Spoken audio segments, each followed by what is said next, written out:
Good morning all of you.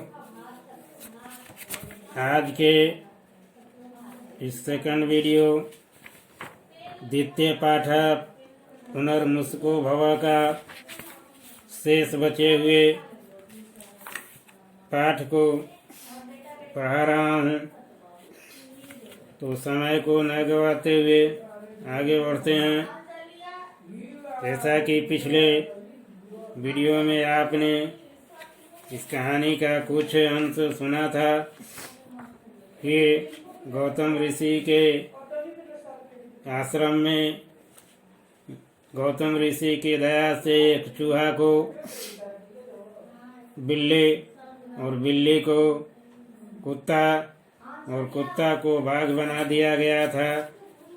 तो अब देखें कि आगे क्या कहानी शुरू होती है। बाघ बन जाने के बाद अथ इस प्रकार स वह व्याघ्र बाघ तपोवने एव तपोवन में ही वसति रहने लगा। इस प्रकार वह बाघ तपोवन में ही रहने लगा। मुनि च तम मुनि और वे दोनों यानी बाघ मूसको अयम बाघ जो अपने को समझता था कि मैं मूसक से बना हूँ, मेरा मूल रूप मूसक है। अन्य एक दूसरे को कृपा दृष्टिया कृपा की दृष्टि से पश्यति देखते थे। तो मुनि और बाघ एक दूसरे का उपकार समझते थे। तत्र वहाँ सभी मुनिगण तम व्याघ्रम उस बाघ को दृष्टवा देखकर वदंती बोलते हैं।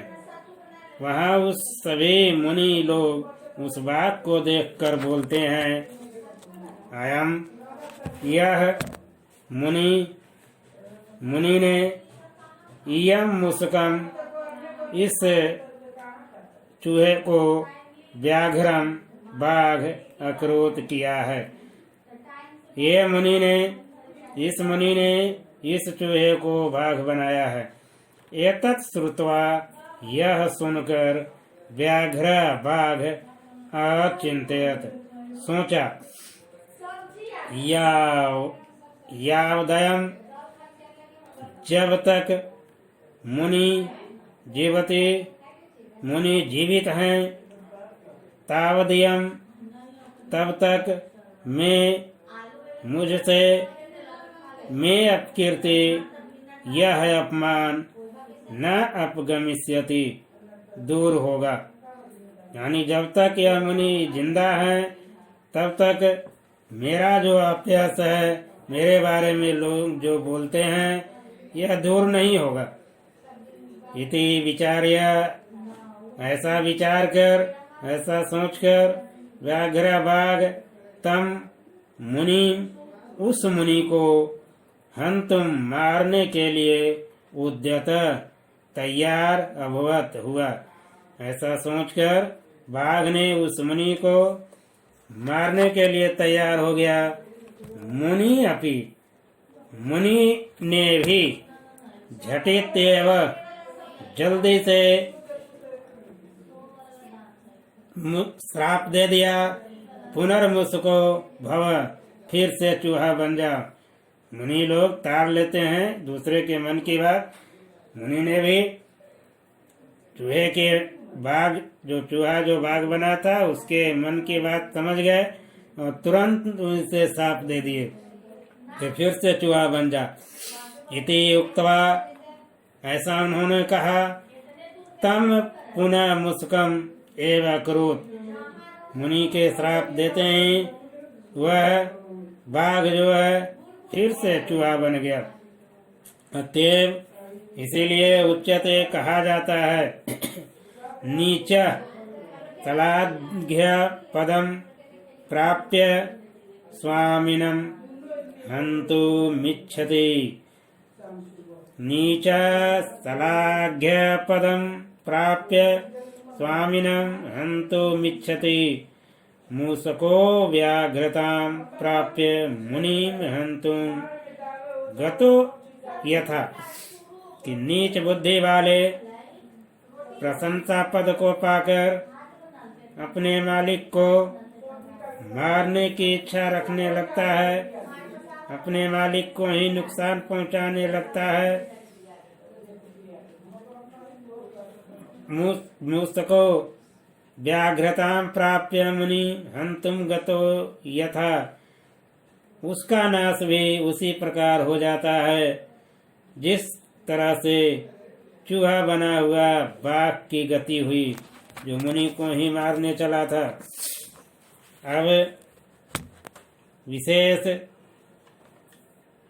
इसमें यह बतलाया गया, एक बार फिर से मैं दोहरा देता हूँ कि आज के पाठ हिंदी इस प्रकार हुआ। बाघ तपोवन में ही रहने लगा। मुनि और बाघ दोनों एक दूसरे को कृपा की दृष्टि से देखते थे। वहाँ सभी मुनि लोग उस बाघ को देखकर बोलते हैं कि इस चूहे को तो मुनि ने बनाया है, बाघ बनाया है चूहे को। ऐसा सुनकर बाघ सोचता है कि सब मेरे बारे में उल्टे सीधे बोलते हैं, जब तक यह मुनि जिंदा रहेंगे तब तक लोग बोलते रहेंगे। इससे तो अच्छा है कि मेरा अपमान ही होता रहेगा, जो कभी दूर नहीं होगा। बाघ के मन में ऐसा विचार आया और बाघ उस मुनि को ही मारने के लिए तैयार हो गया। जैसे ही मुनि ने बाघ के मन की बात जान ली, तुरंत उन्होंने श्राप दे दिया कि फिर से तुम चूहा हो जाओ, और वह बाघ चूहा बन गया। इसीलिए कहा जाता है कि नीच बुद्धि वाले प्रशंसा पद को पाकर अपने मालिक को मारने की इच्छा रखने लगता है, उसका नाश भी उसी प्रकार हो जाता है जिस तरह से चूहा बना हुआ बाघ का हुआ। विशेष में कत्वा, तुमुन और ल्याप प्रत्यय से बनने वाले शब्द अव्यय होते हैं। प्रत्यय वे शब्द होता है जो किसी शब्द के अंत में लगता है। इनका रूप किसी भी विभक्ति लिंग वचन में नहीं बदलता है। चाहे कोई भी वचन हो, कोई भी लिंग हो, कोई भी विभक्ति हो, रूप जस के तस रहता है। तो कत्वा और ल्याप का प्रयोग और तुमुन प्रत्यय का प्रयोग बताया गया है कि कत्वा ल्याप का प्रयोग धातु के साथ पूर्वकालिक क्रिया में करके या कर कर का अर्थ बताने के लिए होता है। कत्वा प्रत्यय में त्वा, ल्याप प्रत्यय में या शेष रहता है। उपसर्गहीन, जिसमें उपसर्ग नहीं लगा हो उस धातु में कत्वा, उपसर्ग लगा हुआ हो उसमें ल्याप लगता है। जैसे हस जोर कत्वा, हसितवा, इसमें उपसर्ग नहीं है। वी जोर हस जोर ल्याप, इसमें भी उपसर्ग है, हस धातु है, ल्याप प्रत्यय है, विहस्य हुआ। तुमुन प्रत्यय का प्रयोग चतुर्थी विभक्ति के लिए होता है, जो को के लिए संप्रदान कारक का चिन्ह होता है।